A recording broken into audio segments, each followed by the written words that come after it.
Hello everyone, আপনারা সবাই কেমন আছেন? আশা করি আপনারা সবাই ভালো আছেন। সকাল সকাল আমার মনটা অনেক খারাপ হয়ে গেল। অনেক কিছু আছে, সব কিছু বলা যায় না বা বাধ্য হয়ে বলতে হয়, শেয়ার করতে হয়। গতকালকে ভিডিওতে আমি আপনাদের শেয়ার করেছিলাম যে আমি ছোট একটা দোকান নিয়েছি। ভালোই চলছে, শুরু থেকে আজ পর্যন্ত ভালোই কাস্টমার আসতেছে। কম বেশি সবাই ঋণের উপর থাকে, কম আর বেশি।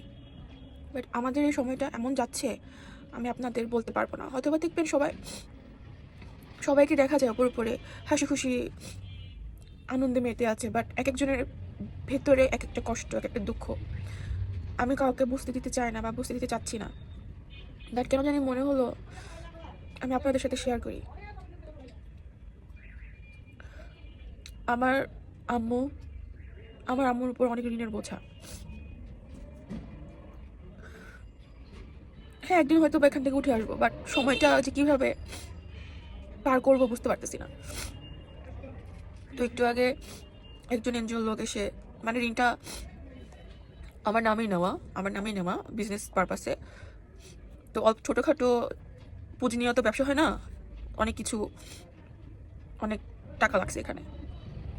তো ওই যে ঋণ ঠিক মতো তো মানে এনজিও টাকা ঠিক মতো দিতে না পারলে যা হয়, তো অনেক কথা, ওনাদেরও কোনো দোষ নেই, ওনারাও কাজ করেন। এখন তো সময়টা যে এত খারাপ, ওনাদের তো এটা মানে ওনারা তো এটা বুঝবে না। আমি মন চাচ্ছে যে যদি আমার কাছে অনেক টাকা থাকতো, আমি আমার ঋণ সব কিছু আমি শোধ করে দিতাম। অনেক আশা নিয়ে আছি যে একটা সময় এখান থেকে আমরা উঠে আসবো, একটা ভালো পর্যায়ে, আমাদের ফ্যামিলি অনেক ভালো পর্যায়ে আছি আমরা। বাট ভালো পর্যায়ে থাকার পরও ঋণের বোঝাটা অনেক। এখন যারা ঋণ আদায় করে তারা তো তাদের টাকা পেলে হয়, মান সম্মান নিয়ে টানাটানি, সব কিছু নিয়ে টানাটানি। আমি বোঝাতে পারি না, দিন শেষে তো আপনাদের টাকাটা আপনারা পেয়ে যাবেন, আমরা তো পালিয়ে যাচ্ছি না।